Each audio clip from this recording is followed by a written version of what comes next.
Welcome to Truth and Company Boxing Podcast for another segment of 20 random questions. I'm your host, John the Truth Dioria, and today's guest is professional boxer, King Dynamite, Carlos Jackson. How you doing, Carlos? I'm good, my man. Yourself? I'm great. I appreciate you taking time to come on. I know the fans are anxious to know what's going on with you right now. Do you got anything set up for summer? I'm sure you're in the gym training. I know you're always training, but do you have any possible fights coming up this summer? We got something coming up soon. Hopefully we're looking for something for July and June. Something crazy happened to me, right?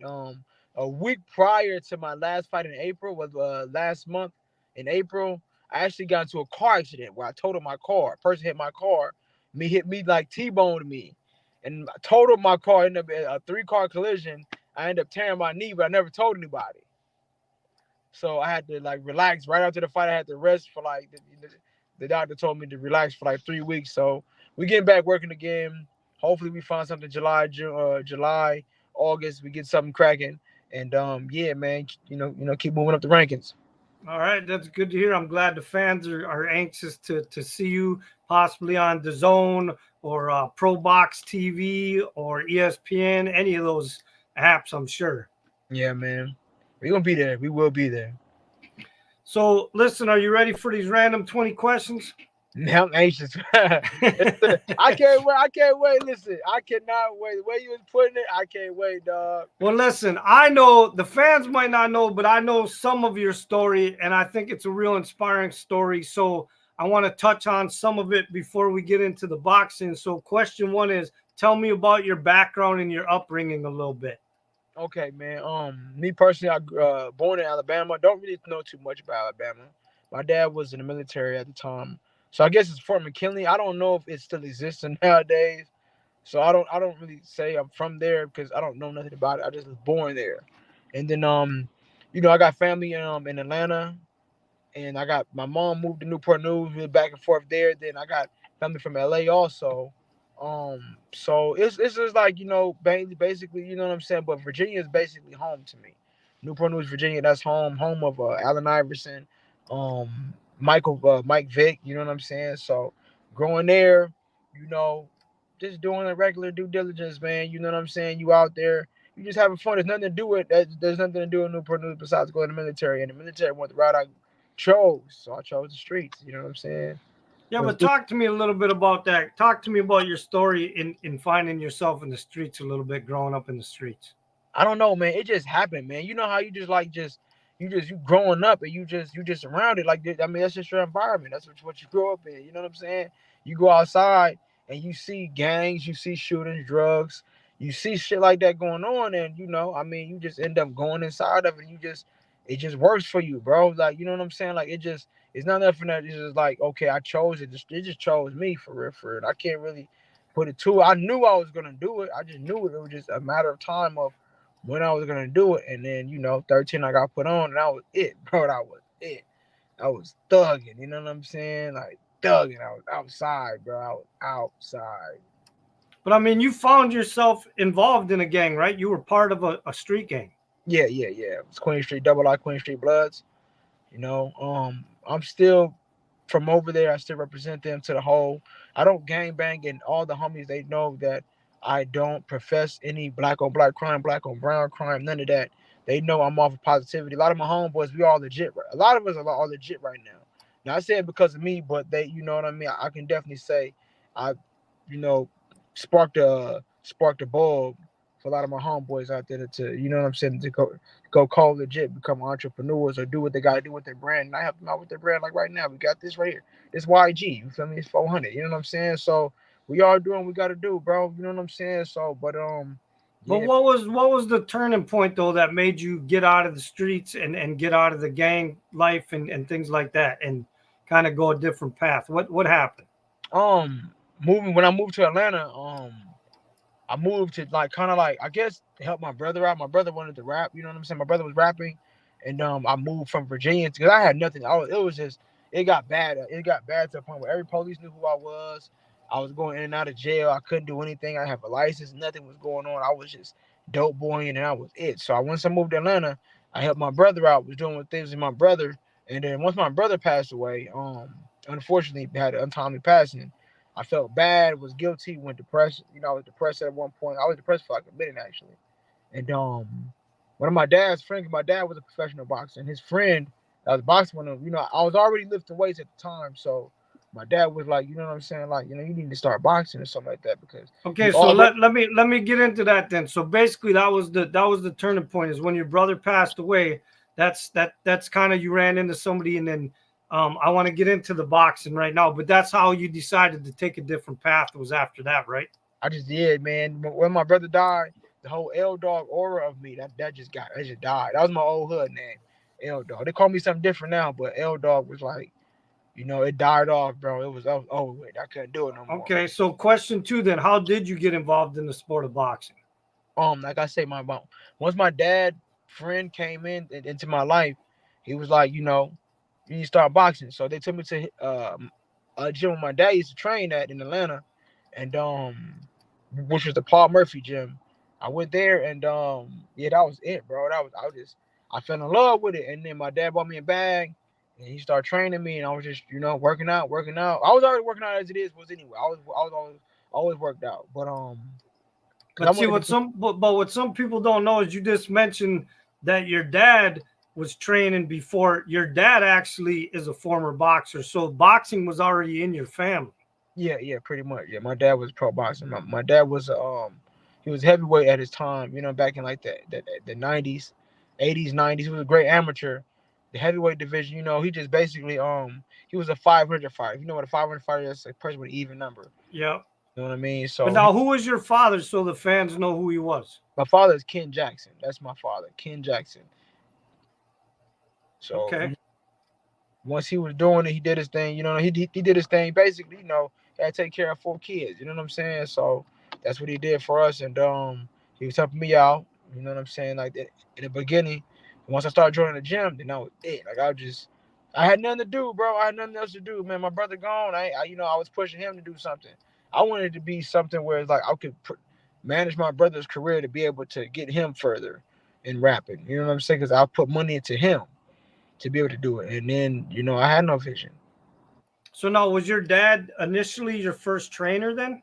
I wouldn't say trainer. I just say he basically helped me out in boxing. He basically was like the first introductory. He brought Okay. he was the first person to introduce me to boxing, and Okay. he just was. I can't say like trainer because he never really like trained me. He helped me out in the sport. All right. All right. Question three: do you have any boxing superstitions? Uh, Damn, that's a hard one. Wow, but I'm superstitious. Like having sex before a fight, I don't believe in that. What can I say? Boxing superstitious. Oh man, that's a hard one. What do I? That's a lot of things I don't believe in. I say eating salty food, eating salty food prior to a fight. Yeah, I like to eat. I like to be on a full belly. My last fight, I was eating salty food, which was the most dumbest thing I did. I'll never do that again. But we all make mistakes. But eating salty food before a fight, yeah, don't ever do it again. Okay. All right. Question four: what is something that your boxing fans don't know about you? I listen to a lot of R&B. Listen to a lot of R&B. Some know that. Some think I just listen to rap all the time. I listen to R&B a lot. Okay. Majority of the times. All right. Question five: who is someone in your life that has inspired you outside the sport of boxing? Oh man, it's a tough one. It's a lot of people in my life right now. I say, my mother. My mother is my biggest inspiration, homie. You know what I'm saying? My mother is she's a stroke survivor. My mother, you know what I'm saying? She put up with 4 kids. She did what she had to do. Um, I don't want to put my mother business out there. She don't do it no more. My mother hustled. You know what I'm saying? If you know, you know. You know what I'm saying? My mother hustled, dog. You know what I'm saying? All her life, take care of 4 kids, and we didn't even know we was in the projects, man. You know what I'm saying? Cause you come to my house, it look nice. You know what I'm saying? But my mom hustled. You know what I'm saying? But so she inspired me because she put the ambition in me as far as to get this money and do it. You know what I'm saying? Like how I do it. Okay. All right. Question 6.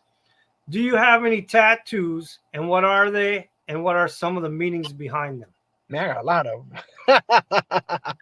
I know the crazy part is majority of my tattoos are gang affiliated. That's the wild part. Ryder, which is a clique that me, my brother, and my homeboys in. Ryder, it was Ryder Gang. We got Queen of TT right here, Queen of TT. What does that mean? Queen of TT, well, she was the Egyptian queen, but mainly, being from Queen Street, I just put Queen of TT. We got EXO, which is I'm a big Weekend fan. We got this right here, which is Bloods. You know, this one right here, which is Príncipe Coronado, is Spanish for Crown Prince. You got the Crown, which is Queen Street. And I got Untouchable right here.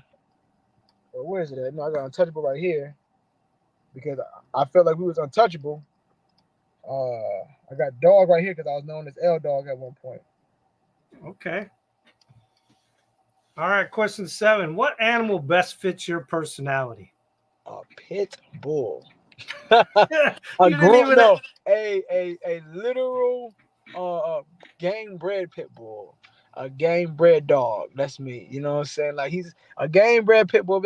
I know pit bulls got like um a bad reputation, but a game bred pit bull, he's a cool dog. But we put him in that ring, it's up. It's over with. Okay. Question 8. What is your proudest moment out of your boxing career to this point? When I beat Guzman, when I beat Jonathan Guzman. He was a former world champion. People thought I was gonna get knocked out by him because he had 24 wins, 23 knockouts, one loss. He only lost once, and he was knocked out everybody. He had more fights than I had. He had more knockouts than I had fights. And man, when I beat him, I was coming forward the whole time, man. And to this day, I wish I could just take that back. You know what I mean? Like go back in time and just relive that moment one more time, man. Because that moment it was magical.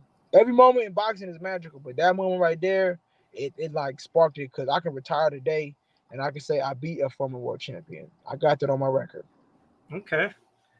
All right. Question 9. If you could have any musical artist walk you out to the ring for a fight, who would you choose? Oh damn, two of them are dead right now. Sad. I wish Pac could do it. Tupac could do it, and Draco the Ruler. But if I could get anybody right now to walk me out, it'd be my boy Lil Deuce. I love Lil Deuce. He probably gonna get mad at me because I said Draco. But my boy Lil Deuce, I love Lil Deuce. That's my homeboy. He got a song called Outside, Tiny Young Freestyle. Lil Deuce walked me out because I'm back outside again and I'm back active in this boxing game. And yeah, man, we coming forward. Okay. All right. Question 10. What kind of things do you do to give back to your community? We have this. I have a annual. I haven't done it in the past 2 years due to not really financial, but just being busy with different business ventures. But I have a thing called Success Day Barbecue, which is basically my little brother's name was Young Success. So I have a Success Day Barbecue where basically I bring people together, you know what I mean? People just of all networking. It don't have to just be just artists, but people come, we all barbecue. I have somebody rap, do a song, whichever one, you know what I'm saying? I have an artist perform and I pay them out of pocket. And I just help people out as far as like just giving people knowledge, man, with on my social media platforms. I give people some kind of game, man, some kind of wisdom to just be able to just help them go through life because people know me like I never try to make myself seem so Hollywood in life like how some fighters they'll be so isolated from the people that they're not that accessible. You know what I'm saying? Me personally, I'm kind of not saying I'm too accessible, but like I would say like I make it look realistic that you can't make it in life. I Okay. make it look like it's realistic. So I show them better than I can teach them. All right. Question 11. Who was your favorite opponent to fight so far in your career? Oh, Enrique Vivas, because that was like a fight that actually like propelled my career to where it's at. Because everybody still talk about that fight, even though nobody can see it. The little that know what happened during that fight, because we were fighting in the bubble, and ESPN had it on record, but they didn't want to show it. I don't honestly know why they did thought they were going to be boring, so they had a heavyweight. Um, I guess into our they had heavyweight bout that was like kind of like got us out of our slot, and that was lackluster. But our fight was like literally fight of the year candidate. Like it was 10 rounds of back and forth action, and yeah, that was a fun fight, man. I wouldn't want to do that again, but that was a fun fight, man. That was a fun fight. That was a fun Okay. fight for me. All right. Question 12. If you got into a street fight with 3 guys, what other 2 boxers would you choose to be on your side to fight with? Mike Tyson, rip, Mike, and who was what I want? Mike Tyson for sure. Definitely gonna have to have Mike, and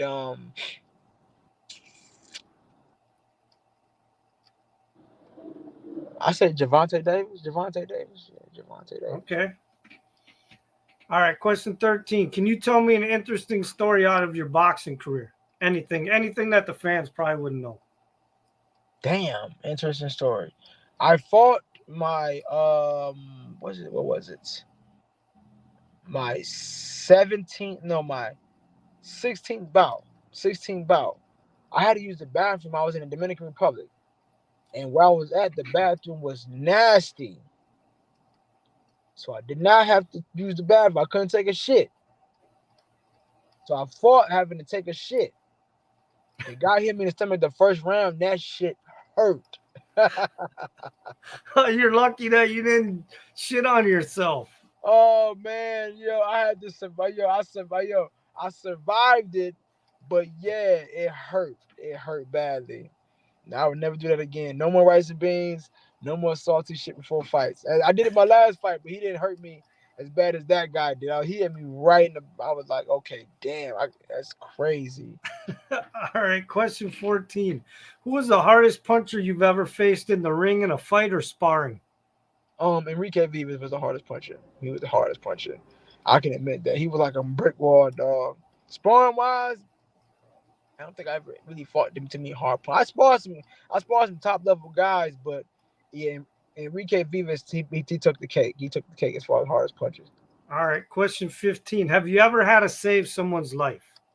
Yeah, plenty of times, man. those stories I can't tell you about. We gotta do it on camera. Plenty of times, man. But is there even one that you can kind of elaborate on? I said, okay, one time. Damn, it's so many. I know I got stories that I did save somebody when it just got bad. It got real bad. But one time there was a story where damn. I'm trying to figure out this is a whole lot of stories, bro. It's a lot of stories for like shit like that. It's a lot of them. I'm trying to get one that is I know is like not PG or not PG-13, but I want to give something that's like PG-13. I don't want to give a rated unless you cool with a rated R story. Not incriminating. No. Any story you want, man. Man, listen, man. All right, boom. So it was one time I just, you know what I'm saying? I'm in a club. This is before boxing. I'm in a club in Atlanta, Georgia. I'm in a club, this club called Libra. That's back in the day, back in like 2010. I'm in a club. I'm with a bunch of bloods out here in Atlanta. Yeah, man, things got rowdy. People drinking, drunk. You know how it is. People get liquor courage. So my homeboy got liquor courage. He's a small. I'm a small guy, but he's a small guy also. But I'm a guy with muscles. He got liquor courage. Man, somebody slammed through a bottle didn't hit him, but hit a girl. So they like literally, they're like 15 people. It's like 7 of us. 15 people came and ambushed my homeboy. And man, god damn, man, I had to grab him and literally pull him out the club, man. I have to pull him because they were going to fucking murder him in that club, man. He probably know who I am, but yeah, they were gonna fucking murder him, dog. And that literally 15, but I knew it was a lot of people literally grabbing him. So you got him out of there and down the street, man, before they got to him? It was bad, man. I was nervous because they didn't know me, but me trying to grab him and security pulling us back. I'm like, dog, they trying to fuck. They hitting them and everything. Like, bro, come on. Let's get the fuck out of here right now. I had to run them to the car. Got the fuck on, bro. Because they about to get the shooter, bro. Come on, dog. We don't got no guns right now, bro. Get the fuck in the car, bro. All right, question 16. Have you ever had an incident where you thought you were going to die? Damn, it's a lot of them. It's a lot of them shit, dog. Oh my god, man. Listen, I'm just going. I don't even care. So basically, it's one time. Fuck, man. I'm in my neighborhood and shit. This neighborhood called Demi Trace. I'm in my neighborhood and it was like literally like 13 of us. Some enemies came by. I think they was gonna fight one of my homeboys. So like four of them was in the car. And they drove in. So we was thinking like, okay, we're like fucking 20 deep outside. We're like 20 people deep outside. There's only four of them. All right, just get it in. Y'all squabble it out. Get it out the way. Get it off y'all chest, whatever the case may be. But I'm young and rowdy at the time. So I'm like, I'm still amped up. It's not even going to be a one-on-one, but we're going to make it seem like it's going to be a one-on-one fight. And then we're going to end up jumping them. I guess they kind of figured that because that's our reputation was to do that. And man, they drove off. They reversed, backed up.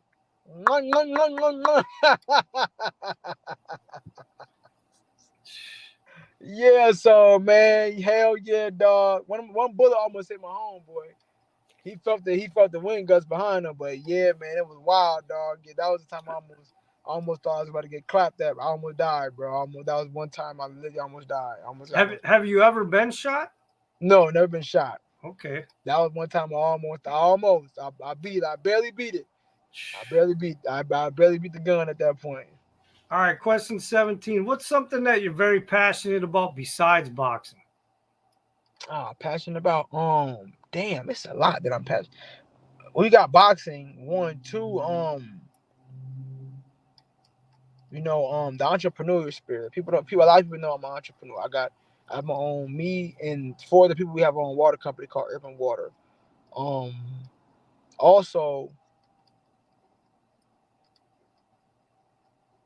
I'm gonna give I'm learning the thing about podcasting also. Podcasting journalism as well. So that's something that I'm learning right now. As far as like how to public speak, as far as giving people like hosting jobs, as far as like emceeing, like hosting game shows. That's stuff that I'm passionate about. So are you involved in a podcast now? I was last year. I had to put it on hold. That is just, it kind of got a little too toxic. I ended up breaking up with my girl. Well, she broke up with me on the live stream of the podcast. So it's like, the podcast thing can get very, very toxic and dark. You know what I'm saying? If you take it there. So, I had to put it on hold. It's called Preach to Preach. I had to put it on hold just for a second. I'm gonna say what it is again. It's called Preach Preach to Peach. And we basically, just regular celebrity gossip, might talk boxing, might talk relationships, might talk financing, real estate, just whatever's going on at the moment. That's what we're going to talk about. Whatever happens in our life, that's what happens in it. And people can find clips of it on YouTube because I've seen some of them. Yeah, they can find clips on YouTube. They can find it on Instagram. It's bad, man. That one live stream, that was bad. I wish I would have. If I could take that shit back, I would take that back and get her back in a heartbeat. Okay, question 18. What is the craziest or the funniest story that ever happened between you and a boxing fan? Man, a boxing fan. Oh, damn. I think I almost pulled up on a funny, like, you mean like funny as in like. Just any type of story that involves you and a boxing fan that comes to mind that would be interesting. I'm trying to figure out a funny story because a lot of boxing fans, they're like more. I don't even really call them fans. I call them more so like my homies or my peoples in general. I got other stories where a boxing fan was like talking shit, and then as soon as I pulled up, it was over with. He didn't say nothing at that point. He thought I was bullshit. He thought I was like like a nerd or something. And I pulled up. No, I'm not. I'm really a real one. But it was when I fought Guzman, and I could just hear him in the background like, "You lost, motherfucker, you lost." I'm like, so after, once I got done with my fight, I got behind him and tapped him on the shoulder like, What the fuck? What you talking about, bro? What's happening with it? Oh no, I was just saying. I'm like, nah, dog. You think I'm some slouch or something, bro? Like, you think I'm not one of them, bro. I'm not them dudes. I'm not a good sportsman, bro. I will beat the dog shit out of you in this motherfucking arena right now. I'm a real one, dog. I'm a real gangster, bro. All right, question 19. If you had to spend 30 days in a jail cell, what comedian would you choose to be your cellmate? Fuck, man. 30 days in jail cell, who would I want to be around with? I would have to be with Eddie Griffin. Either Eddie Griffin or Dave Chappelle, one of them two. Cause they're gonna have me laughing. I'm gonna be cool with it all day long. Or rest in peace, Bernie Mac. Rest in peace, the king of comedy. Bernie Mac. One of them two. I mean, one of them three. I have to be one of them three. Okay. It has to be. All right, question 20. If the mayor of your city was willing to name something after you, what would you want named after you in your city? Man, fuck the mayor of this city. I don't lie. I can't wait till we get to voting, man. Hey, this is Gotham out here. Fuck him, yo. But yeah, well, just naming my name, bro. Carlos Jackson. Just that. But yeah, fuck him, man. I can't wait till he get the hell out. I cannot wait. 2024. I can't wait till November, bro. Let's not get on politics. I get the whoop. I'm really into the politics, man. Fuck him, man. I can't wait till he get out of here. Okay, well, the new mayor then of your city, that hopefully when you get a new mayor, if he was willing to name something after you in your city, what would you want named? It's called I guess a street, or like you mean like a monument. Anything that you would want named after you. I mean, I would say, damn, man, you can name a building after me, man. You can name like a recreational center or like a store, something of use. Something of use. Because I'm thinking about opening up a restaurant in some odd years from now. You know what I mean? A restaurant, but it's gonna call AJ after my brother's name. So I would more so say name it after my brother, because he's not here, unfortunately. He's been gone for 12 years now, since 2012. So yeah, name it after my brother, man. You know what I'm saying? Because this is whom I do it for. You know what I'm saying? Okay. Name it after Alex. You know what I'm saying? Young Success, Tweety Bird. Name it either or, whichever one people are saying by. Name it after him. That way, his legacy name, his legacy and his name will reign forever. Give that to him. Give him a corner store, man. Give him a corner store. That's not, people go there every day. So now, can anybody still find your brother's music on social media anywhere? I'm going to, once I get to the pinnacle level of where I go to in life, once I get to that pinnacle level, I have a CD. Once I get to that pinnacle level in life, I'm going to put it out. I have a CD and I'm going to put it out there. I'm going to get it remastered, redone, and I'm going to get a shout out to the people. Once I reach that pinnacle, I'm almost there. So once I reach that pinnacle level, then, I'm going to start putting out things. I got a lot of plans I got for the future. I'm starting to dibble and dabble a little bit now when it comes to entrepreneurial, when it comes to the podcasting. People see what I'm doing now, but I got to primarily focus on one thing right now, and that's getting that world title strap or getting that world title shot. Once I get that done, then everything else will fall in place. All right. Well, listen, I appreciate you taking time to come on and do the 20 random questions. I hope you had a good time. If you got any sponsors to give a shout out to or something you want to say to the fans before we end, go ahead. Hey, man, shout out to everybody out there, man. Show love. Y'all stay blessed, stay motivated. You want to follow me on IG. My name is Carlos Jackson. It's not really hard to pull up, but yeah, man, anything is possible in life, man. Trust me, bro. I'm a product of it. 20-1 in my division, super bad on my division. Stay blessed, stay motivated, stay dangerous. Mostly stay dangerous. All my people, shout out to Urban Water, shout out to Grind Hard Clothing, shout out to damn, there's so many brand news clothing. Yeah, man, we are running it up, man. We just gonna keep running it up, man. All right, hold on. And with that, the truth has spoken.